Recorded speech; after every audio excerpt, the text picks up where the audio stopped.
지난 5주간에 저는 하나님의 말씀을 첫째는 우리가 살아있는 믿음인지 죽은 믿음인지 그거 정말 중요한 문제다. 그래서 살아있는 믿음으로 살기 위해서는 우리에게 반드시 필요한 것이 하나님의 말씀인데 그 말씀을 우리가 도대체 왜 들어야 되는지 그리고 어떻게 들어야 되는지 말씀을 들은 후에 우리가 어떻게 행하여야 되는지 따라야 되는지 따라하지 않아도 되는지에 대해서 말씀을 전했습니다. 하나님의 말씀은 온 우주를 창조하신 능력의 말씀입니다. 우리의 생명을 존재케 하는 능력이 하나님의 말씀으로부터 비롯된 것입니다. 그러므로 말씀은 읽고 사모하고 그 말씀대로 살아야 되는 것이지 우리의 선택 옵션이 아니라는 것이죠. 그런데 그 말씀으로 오신 예수 그리스도께서 우리의 삶 가운데에 함께 하십니다. 저는 그렇게 믿습니다. 제자들과 배 위에 있잖아요. 계시잖아요. 주무시지만 계신 거죠. 그런데 주님이 함께하는 그 선상에도 광풍은 불어 온다 안 온다? 온다는 거예요.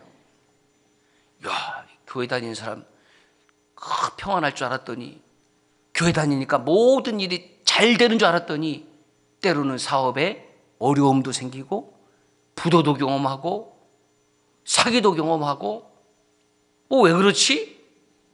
교회 다녀봤자 소용없네. 이런 소리를 얼마든지 들을 수 있잖아요. 내가 열심히 신앙생활 했는데 특별히 잘못한 거 없는 것 같은데 어려움이 닥친단 말이죠.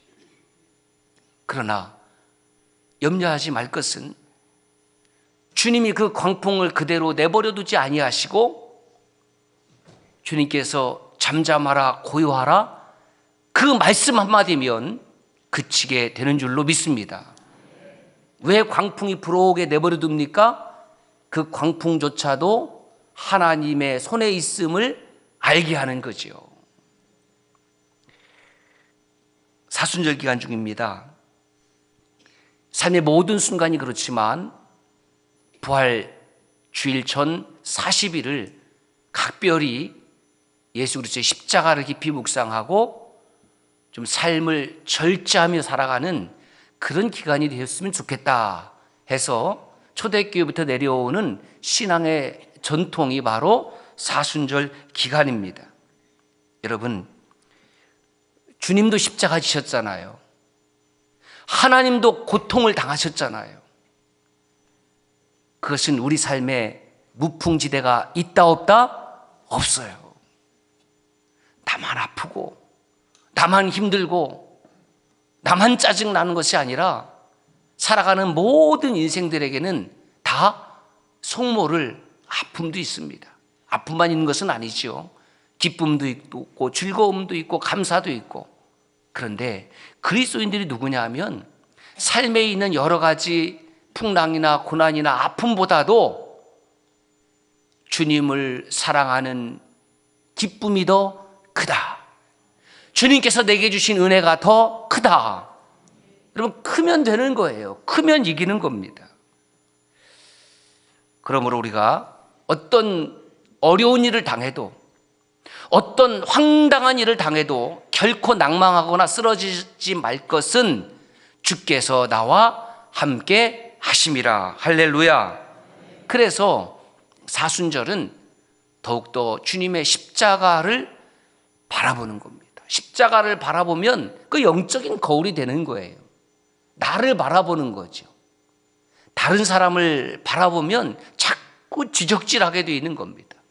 나를 바라보면 어떻게 되냐면 성찰하게 되고 나의 허물을 고백하고 회개하게 되고 새로워지는 것입니다. 그럴 때에 삶에 불어오는 어떠한 바람이든지 주님은 그것을 바꾸어 주셔서 오히려 삶의 동력으로 세워주실 줄로 믿습니다. 찬송가 303장에 보면 우리의 삶을 이렇게 적어 놓았습니다. 우리 3절만 한번 같이 찬송하기를 원합니다.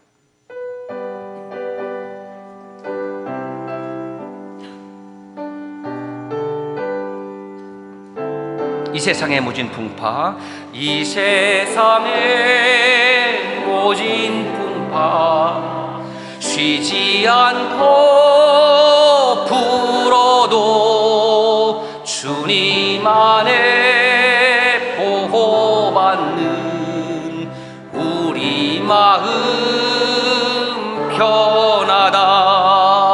늘 깨어서 기도하고 저 천국을 바라며 주님만을 기다리니 어찌 찬양 하나. 이 세상에 모진 풍파 쉬지 않고 불어도 주님 안에 보호받는 우리 마음 편하다. 늘 깨어서 기도하고 저 천국을 바라며 주님만을 기다리니 어찌 찬양 안 할까. 아멘. 여러분, 야곱 잊으셨어요? 야곱이 누구예요? 야곱을 잊지 않으셨죠? 야곱의 일생이 바로 모진 풍파를 정면으로 맞닥뜨리고 산 삶이었습니다. 야곱이 신앙의 선조의 반열에 올랐습니다. 아브라함, 이삭, 야곱. 그것은 그의 삶이 평탄했기 때문이 아니에요. 우리 성도님들 가운데에 힘들고 어렵고 또 특별히 육신의 질병 때문에 아파하는 성도들이 요즘 갑자기 많이 생겼습니다. 당사자뿐만 아니라 가족도 아프고 그 소식을 듣는 우리 믿음의 형제 자매들도 참 마음이 아픕니다. 모진 풍파가 불어옵니다. 그런 인생의 광풍 가운데에 승리할 수 있었던 비결이 뭐냐면 그 야곱의 이름 앞에 붙여져 있는 두 분의 이름 때문이 그렇습니다. 아브라함, 이삭. 아브라함이 누굽니까? 할아버지입니다. 이삭이 누굽니까? 아버지입니다. 그래서 성경을 쭉 읽어보면은 결국 이스라엘을 대표하는 이름이 뭐냐면 야곱이 돼요. 그래서 야곱의 하나님을 찬송하리라는 구절들이 참 많이 나옵니다. 발뒤꿈치를 잡는 자, 또 속이는 자, 뭐 별로 좋은 이름이 아니에요. 그런데 영어로 제이콥이 있습니다. 왜냐하면 그가 어렵고 힘든 상황 가운데서도 결국 할아버지, 아버지를 통해서 물려받은 신앙의 유전이 있습니다. 믿음의 유전이 있습니다. 그래서 아브라함, 이삭, 야곱이 믿음이 유전되었기 때문에 세트로 하나님께서 그렇게 언급하시는 겁니다. 그렇다고 하면 저와 여러분들의 삶 가운데에, 여러분의 가정 가운데서도 여러분을 포함해서 여러분의 자녀들, 그 손주들까지 그 하나님이 이름을 부르고 그 하나님의 은혜와 믿음의 역사와 구원이 유전되기를 주의 이름으로 축복합니다. 믿음의 유전, 이거 얼마나 소중한 은혜라는 말인가. 왜냐하면 보세요, 우리가 실제적으로 우리의 삶 가운데에 정말 한국에서 최고의 대학이라고 하는 S대학에 누가 하나 들어가면은 이렇게 시골에 가면은 아직도 플랜카드가 써 있더라고요. 뭐 자랑할 만하죠. 뭐 그거 가지고 저는 뭐 시기하거나 뭐 비난하지 않습니다. 무슨 면에서 누구누구의 아들 S대 합격, 뭐 자랑할 만하지 않습니까? 그럼 박수 쳐주면 되는 거예요. 그런데 알고 봤더니 그 아버지도 그 S대를 나왔대. 알고 봤더니 그 할아버지도 나왔대. 3대가 S대. 우리 교회에 없어요. 저희 가문에도 없어요. 청주시에 있는지 없는지 모르겠어요. 그 3대가 S대 들어갔다고 하면 그거 가지고 뭐 괜히 심보가 꽈배기가 돼갖고 뭐 잘났나 그렇게 할 필요가 뭐가 있어요? 대단하다. 박수 칠 수 있지 않습니까? 그것도 대단하지만 더 대단한 것은 3대에 걸쳐서 야훼 하나님 신앙이 끊임없이 이어지고 3대에 걸친 이름이 하나님의 말씀에 기록되어 있고 3대에 걸쳐 이름이 생명책에 기록되어 있고 그 3대에 걸친 것으로 끝나는 것이 아니라 그 후대 대대 선군 그 아브라함의 후손을 통하여 이삭의 후손을 통하여 야곱의 후손을 통하여 하나님께서 이 땅에 예수 그리스도로 오신 것이죠. 얼마나 영광스러운 믿음의 가문이라는 말인가. 그렇다고 하면 오늘 예배를 드리는 저와 여러분들의 삶도 그래, 야곱도 뭐 별거 없어요. 이삭 아브라함도 그래요. 그런데 하나님이 함께 하시니까 허물이 있고 부족하고 속이고 거짓말했지만 하나님이 함께 하시니까 믿음의 반열에 선 것처럼 저와 여러분들의 가정도 그렇게 되기를 주의 이름으로 축복합니다. 따라합시다. 우리가 야곱입니다. 내가 야곱입니다. 당신이 야곱이 아니라 내가 야곱입니다. 그러므로 내가 변화를 받으면 삶에서 승리하게 되고 우리가 변화를 받으면 애국가 가사대로 하나님이 보호하사 우리나라 만세가 될 줄로 믿습니다. 자, 그런데 이렇게 하나님이 쓰시는 이 위대한 믿음의 족보에 들어가 있는 그 과정이 실제로는 힘들고 어렵다라는 것이죠. 그것 때문에 실패하는 사람들이 많이 있습니다. 성경에 나오는 믿음의 선조들 가운데에 고난을 안 당한 사람들이 어디 있습니까? 사도들 가운데에 대접받고 환영받으면서 그렇게 복음을 전한 사람들이 얼마나 있겠습니까?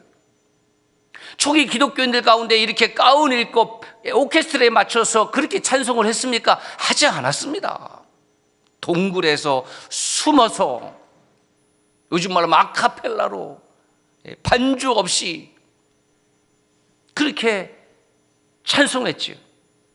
수없는 고난 가운데서도 그들은 절대로 신앙을 포기하지 않았습니다. 그래서 제가 야곱의 일생을 간략하게 정리했습니다. 각별히 저 조금만 좀 알아주시면 좋은데 이거 정리하느라고 제 머리가 아주 터지는 줄 알았어요. 왜? 성경의 연대가 자세히 안 나와 있어요. 요거를 우리 교인들이니까 제가 사랑하는 마음으로 제가 공개하는 거예요.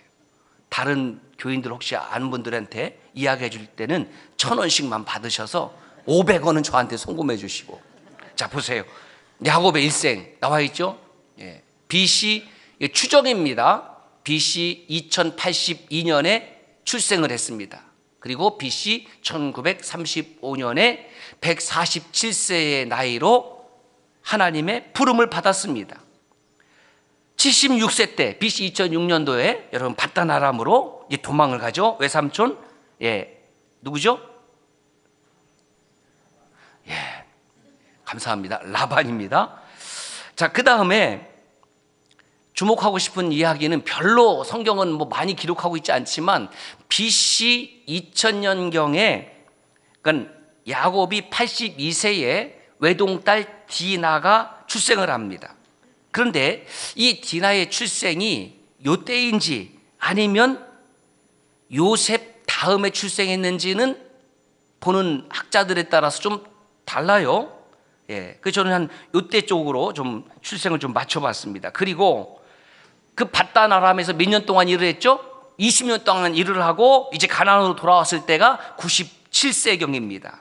그리고 돌아오는 길에 이제 야복강에서 97세, 98세경에 이제 하나님을 다시 만나고 그가 이스라엘이라는 이름을 받습니다. 그리고 이제 세겜성 앞에 세겜성 하몰의 아들들에게 돈을 주고 그 세겜 땅을 사서 거기에 정착을 하는 거예요. 야, 이제 내 고생 끝났다.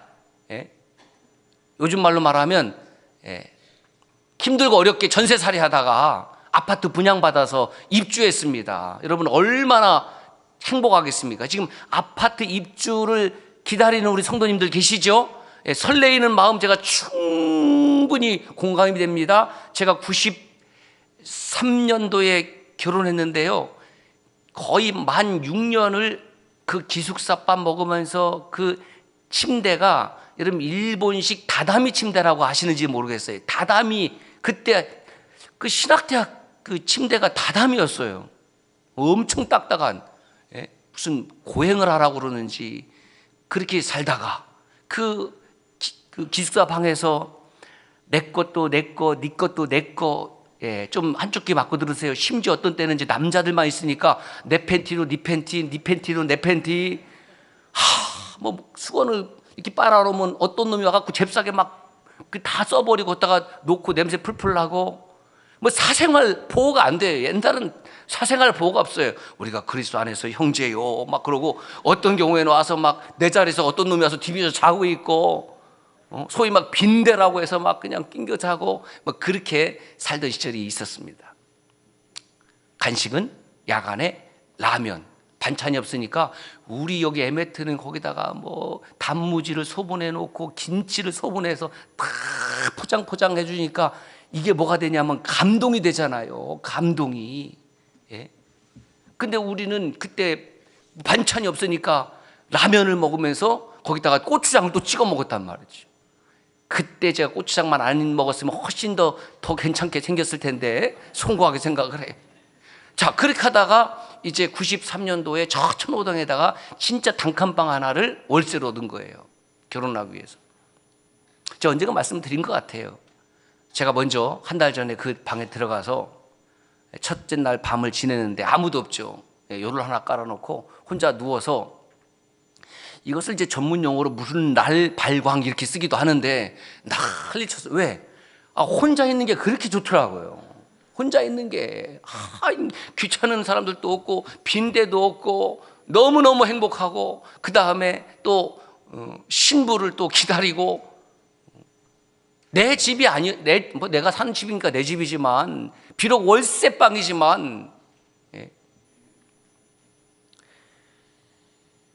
야곱이 떠돌이 생활을 했잖아요. 그래서 세겜에다가 돈을 주고 땅을 샀어요. 야, 여기서 이제 우리 행복하게 살아야지, 요 순간이 저는 주목하고 싶은 거예요. 그런데 그 딸 디나가 세겜성에 갔다가 성폭행을 당하는 사건이 일어나지 않습니까? 그래서 제가 디나의 출생을 BC 한 2000년경에 잡는 거예요. 이 정도 되면은 이제 여성으로서 또 이제 몸이 되니까, 만약에 요셉 다음에 디나가 태어났다고 그러면 그래도 뭐 괜찮습니다. 한 16살 정도로 추정이 됩니다. 그리고 그 아픔 이후에 시므온과 레위가 아버지 야곱이 아무런 조치를 취하지 않는 것으로 인해서 마음에 잔뜩 화가 나는 거예요. 100세 가까운 아버지니까 그건 충분히 이해되지만은 거기 장성한 아들들이 있잖아요. 내 딸 디나가 그렇게 했으니까 눈이 막 그냥 뒤집혀 갖고, 어떤 놈이 그랬어, 몽둥이를 갖고 쫓아가야 되는 게 아버지 마음 아닙니까? 그런데 울지도 않았고 그냥 얼버무리고 거기에 대해서 방관적인 입장을 취하니까 시몬과 레이가 안 되겠다 해갖고 자기 수아들 이끌고 가갖고 타협해갖고 그냥 다 도륙해버리고 약탈해버리는 그 엄청난 비극의 사건이 일어나잖아요. 수많은 사람들이 자기 아들 시몬과 레위의 손에 죽어나가는 거예요. 그 기쁜 일이 아니잖아요. 그래서 그때 정신 차리고 약 23년 전에 있었던 그 베델의 소원, 그 베델로 올라가자. 그래서 다시 우리의 신앙을 새롭게 하자. 뭐 우상도 다 이제 땅에 묻어버리고, 이거 정신 차려야 되겠다. 자, 여기까지 왔습니다. 그렇다면 그렇게 하나님 앞에서 베델로 올라가고 신앙을 새롭게 하고 삶을 새롭게 한다고 결정했으면은 그 다음에 우리가 당연히 기대할 것은 뭐예요? 순풍을 기대하잖아요. 하나님께서 야 그래 그렇게 살아야지. 그럼 내가 복을 주고 형통케 하고 내가 은혜를 부어주마 이렇게 해야 되는데 그것이 아니었다라는 거예요. 그래서 베델에서 그 소원을 하고 나서 이 야곱 일행이 어디로 가냐면 그 세겜으로 돌아가지를 못합니다. 그 트라우마가 있지 않겠습니까? 그래서 헤브론이라는 곳으로 가요. 헤브론. 그 헤브론 골짜기에 다시 이제 거주하게 됩니다. 그런데 그 디나의 상처가 채 아물기도 전에 뭐 그 이듬해 정도 될 것 같습니다. 야곱이 가장 사랑했던 아내는 라헬입니다. 라헬. 야곱의 둘째 딸. 그 라헬에게서 얻은 첫째 아들이 요셉이잖아요. 그 아들 요셉이 죽는 사건이 발생합니다. 내막은 형들에 의해서 은 20에 미디안 상인에 팔려가는 것이죠. 그런데 그 아들들은 아버지 야곱에게 그 요셉이 악한 짐승에게 잡혀 먹혔습니다라고 거짓말을 하고 그 증거로 숫 염소를 잡아서 피를 가지고 요셉의 채색옷에다가 그 피를 묻히고 증거로 가지고 왔습니다. 참 인생은 여러분 아이러니합니다. 야곱이 어떤 사람이었습니까? 속이는 사람이었습니다. 속이는 전문가였습니다. 그런데 그런 것은 아들들이 좀 이어받지 않으면 되는데 이 참 DNA가 무서운지 본 것이 무서운지 이 아들들도 아버지가 속이는 그 방식대로 이제는 아비를 속였습니다. 이게 삶의 아이러니죠. 더 기가 막힌 것은 아무리 배다른 형제들이지만 어떻게 동생을 은 20에 팔아먹을 수 있다는 말입니까? 그것도 처음에는 죽이자 그랬어요. 그래도 장자라고 루벤이 그 생명은 건드리면 안 된다. 그 말려서 결국 은 20에 그 동생을 팔아먹었다니까요. 여러분들 표정 보니까 당연한 것처럼 여겨지는 거예요. 안타까운 마음이 없어요. 은 20에 팔아먹었습니다. 이 정도면 무슨 집안이에요? 콩가루 집안. 그래서 창세기 37장 34절 35절 오늘 봉독한 말씀을 보면 야곱이 자기 옷을 찢고 굵은 배로 허리를 묶고 오래도록 그의 아들을 위하여 애통했다 그랬어요. 그리고 슬퍼하고 그를 위하여 요셉을 위하여 울었다. 아마 이런 자책도 좀 있었을 것 같아요. 야곱을 묵상하니까 세겜에 요셉을 보내지 말았어야 했는데 내가 왜 그 사랑하는 아들을 저 세겜까지 또 보냈을까? 그러니까 세겜은 어떤 곳이었습니까? 그 비극을 경험한 곳이었잖아요. 헤브론 골짜기에서 세겜까지 가서 양을 치고 있으니까 형들에게 좀 필요한 것들 연락하고 확인하고 뭐 물자 보내주고 그 종들도 있을 텐데 그 요셉을 보냈다 이 말이에요. 내가 왜 요셉을 보냈을까? 나에게 왜 이런 비극이 생길까? 자녀의 죽음 앞에서 통곡하지 않을 부모는 없는 거지요. 상상만 해도 그거는 끔찍한 일입니다. 끔찍한 일이 있을 수 없어요. 그래서 자녀가 먼저 부모보다 세상을 떠나면 어디다 묻는다 그래? 가슴에다 묻는다. 그 뭐 저도 잘 몰라요. 혹시 그런 성도님들이 있으면 주님께서 위로해 주시기를 바랍니다. 얼마나 기가 막히겠어요. 얼마나 기가 막히겠어요. 이런 고통스러운 야곱의 눈물에 주목해 보는 거죠. 그 눈물이 도대체 어디에서 기인된 것일까? 세 가지 말씀을 드립니다. 첫째는 편애입니다. 두 번째는 시기고 세 번째는 거짓말입니다. 편애. 창세기 25장 28절을 보세요. 이삭은 에서가 사냥한 고기를 좋아하므로 그를 사랑하고 그 다음 같이 읽을까요? 리브가는 야곱을 사랑하였더라. 이 부모가 자녀들을 편애하는 것 바람직하지 못합니다. 그래서 자기 스타일대로 이삭은 에서를, 리브가는 야곱을. 우리 권사님들, 우리 엄마들 잘 들어보세요. 어떤 아들이 이뻐요? 내 치마 주변으로 돌돌돌돌 하면서 무엇을 도와드릴까요? 예, 엄마 무엇을 하면 기쁠까요? 그리고 또 심부름을 시키면 제가 할게요. 그런 아들들이 이뻐요. 얘기하면 퉁퉁거리고 제가요? 왜요? 뭐 이런 아들들이 이뻐요. 그러니까 이 야곱은 바로 전자의 스타일이었던 거죠. 그러니까 리브가가 야곱을 사랑한 겁니다. 편애를 했습니다. 그런데 그 편애의 역사가 야곱에게도 동일하게 나타난다는 거죠. 자기가 그렇게 편애를 받았잖아요. 그 많은 아들들 가운데에 얼마나 편애가 심었으면은 그 야곱이 하여 딱 요셉을 위하여 채색옥을 요즘 말로 말하면 정장 맞춤을 해주는 거예요. 예. 저도 뭐 양복이 몇 벌 있지만 그 맞춤 양복은 한 벌 정도나 있나? 딱 기성복 사 입어요. 예. 좀 들으시면 좀 기분이 안 좋을지 모르지만 몸매가 그냥 괜찮으니까. 예. 그런데 요셉을 위하여는 정장 맞춤을 해주는 거예요. 다른 아들들도 그 정장 맞춤을 해줬다고 하면 문제가 없는데, 아니 같은 아들들 딱 보니까 이 요셉만 채색 옷을 입혀주니까 그거 셈이 안 나겠습니까? 예? 그 편애에 기분이 안 나쁘겠습니까? 예? 야곱은 약 1년 전에 외동딸 디나의 아픔 앞에서는 잠잠했잖아요. 그런데 그 요셉이 죽었다고 그러니까 막 통곡하고 막 슬피 울고 막 식음도 전폐하고 막 그랬을 거 아니에요. 이제 그 당시 문화가 여자보다는 남자를 더 우대했던 건 맞아요. 가부장적인 시대니까. 아무리 그렇다고 해도 그 12아들들 가운데 유일한 딸인데 그 얼마나 통곡할 일이 아닙니까?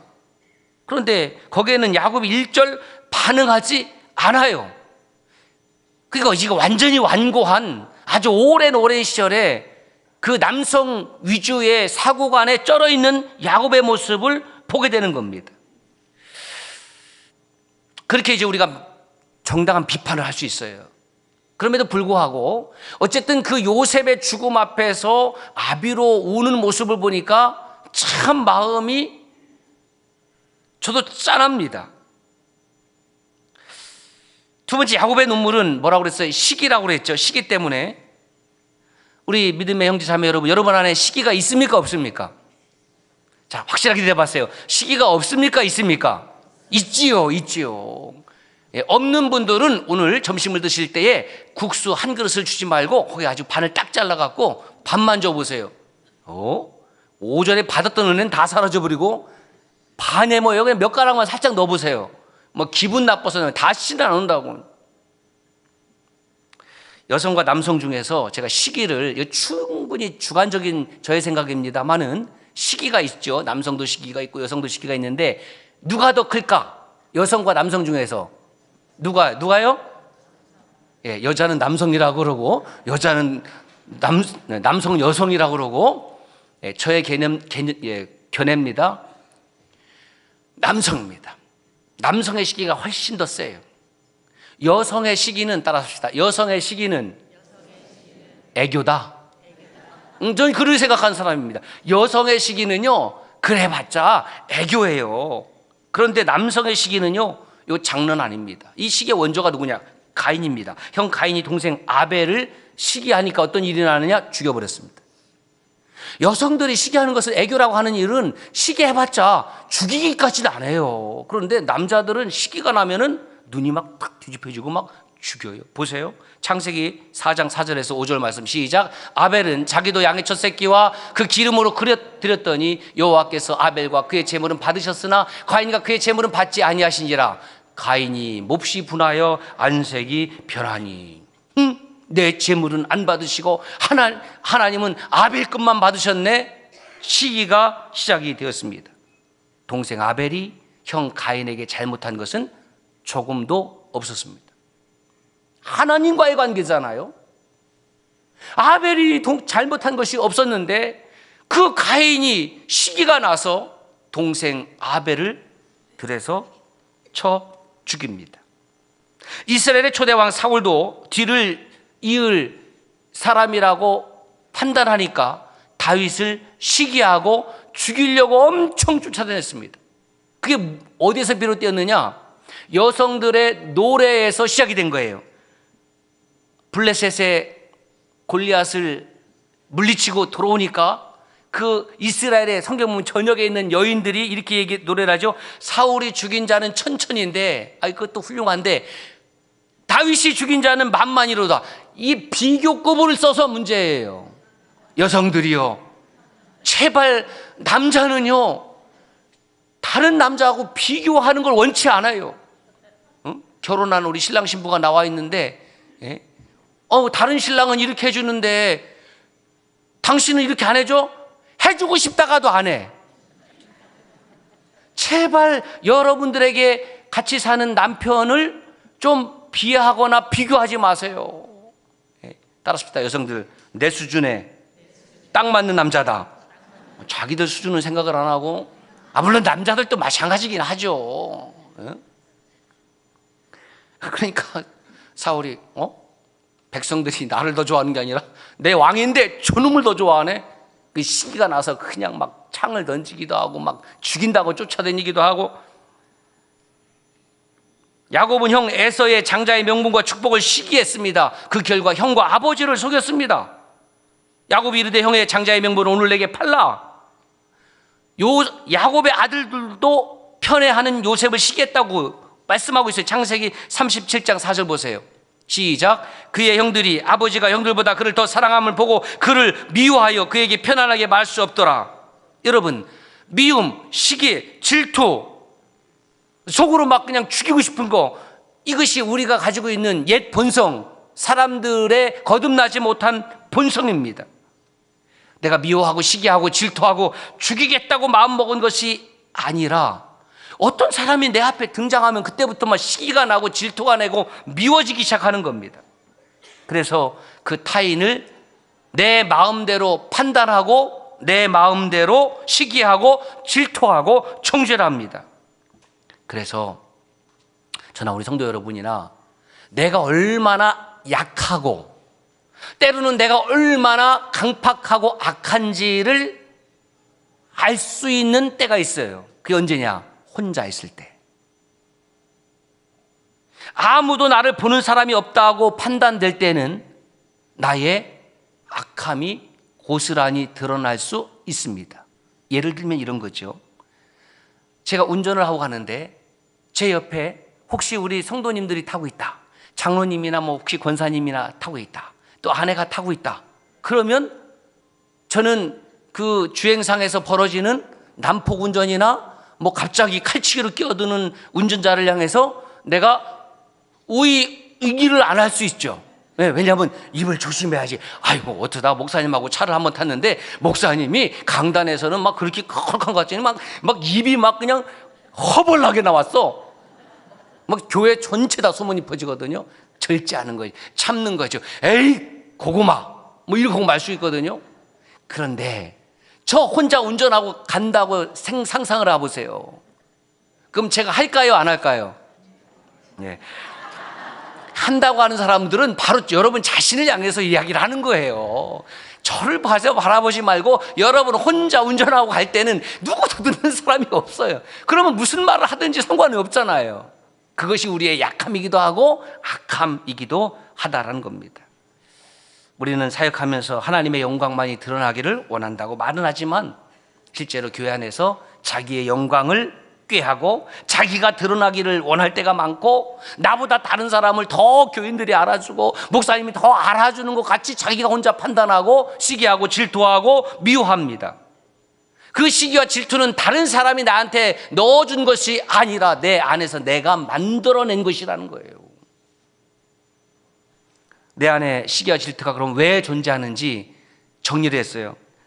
네 가지 정리를 했는데 이걸 한번 읽어보겠습니다. 시작. 내가 하나님을 보지 않고 있기 때문입니다.